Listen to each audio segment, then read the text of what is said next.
Welcome back to Thirst for Knowledge. So, what I started doing was I put a list of topics on my phone that I wanted to make sure I covered. And the topic for this video is cheating and why you should always be on the lookout for cheaters. So, when you play Magic, you are going to play for different stakes at all times. You could play for something as simple as an FNM at your local store. You could play, casual Wednesday or whatever weekday tournament. And then you start playing in PPTQs, PTQs, Grand Prix, Pro Tours. Now, each of these events, the reason that people are so competitive is, yeah, obviously as Magic players, we all want to win.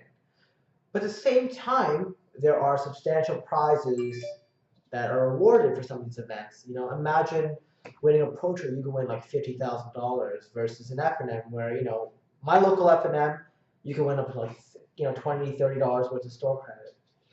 But for every stake level, there are players out there who are willing to do whatever it takes to get the win, and that includes cheating. Now, they're not going to sit there and draw a card or extra cards in front of you if you're vigilant. So, one of the things I always recommend players that get mentoring from me to do is to watch your opponent always, especially the ones who are being overtly nice. No one is super nice for no reason.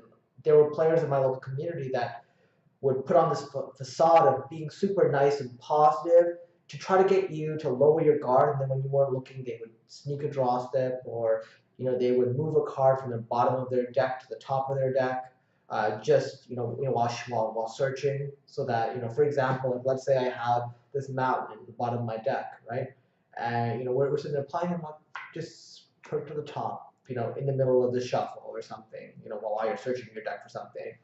So these are things that people do. These are what we call opportunistic cheats. Nobody is actually blatantly cheating. Like when you're looking at them, they're not drawing an extra card or trying to like find a way to cheat you that way.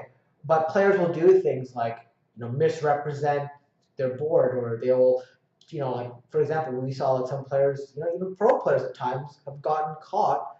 The most recent one is Dan Lanthier. His opponent went to he cracked a fetch land and noticed that he didn't have any stomping grounds left in his deck because he had milled them. While his opponent went to write down the life total change, he picked up his deck, picked up stomping ground from his graveyard, put it to the bottom, and then searched for it. That's just one example. This was like not a very high stake tournament. I think it was a 1K at in Ottawa at I think it's Wizards Tower, yeah. Wizards Tower was a store that I used to represent as well when back when I played in the Pro Tour. They're very, very good, and I'm glad that they had video footage that was able to capture this. Now, I wouldn't say that Dan or other players, for example, are huge cheaters, but Magic players are players who want to win, and there are some that don't have the strict moral compass that I hope that you do, and they're willing to do whatever it takes. So you can defend yourself from this by being extra vigilant.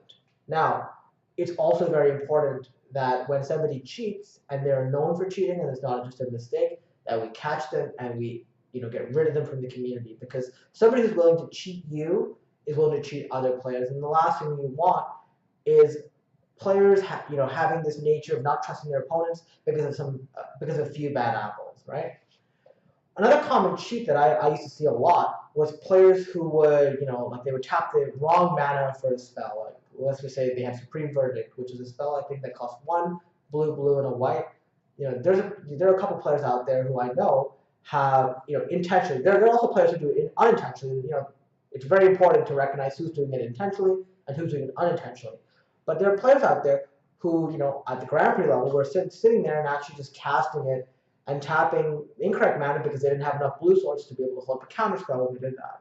And that's very important to recognize, So I think the judge program is actually doing a great job in documenting whenever something like this happens. So if your opponent at a tournament was to say, mistap the wrong land, and they say, oh, I'm really sorry, I'm new with this deck, it's a mistake, I probably believe them, but I would still report this to the judges, because the judges will record this, and then if they do it again, and it's a repeat offense and it happens so many times, it'll eventually catch up to them.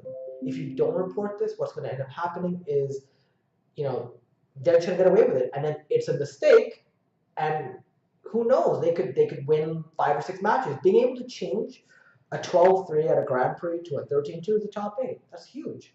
They're cheating in Magic because there's so much variance in the game and there is a lot of skill at the same time.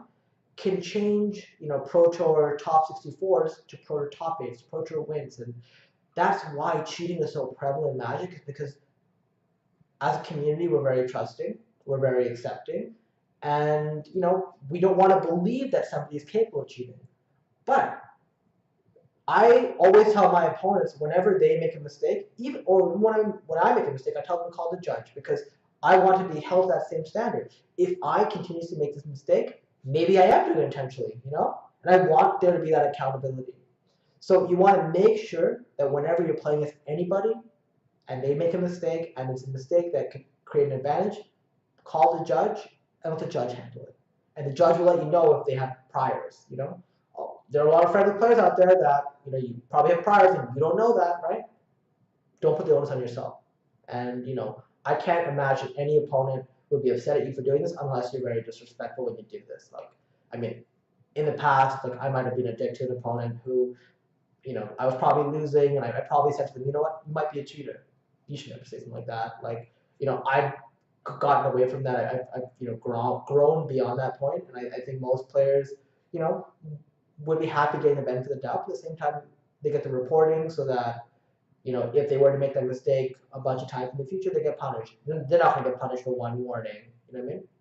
All right. So I hope you guys understand the importance of being on the lookout for cheaters.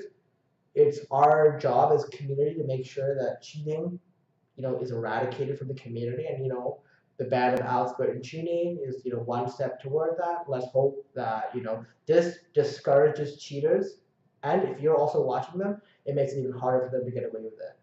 All right, make sure you hit subscribe. This has been Sammy T for Thirst for Knowledge. Hit that thumbs up, and I'll see you later.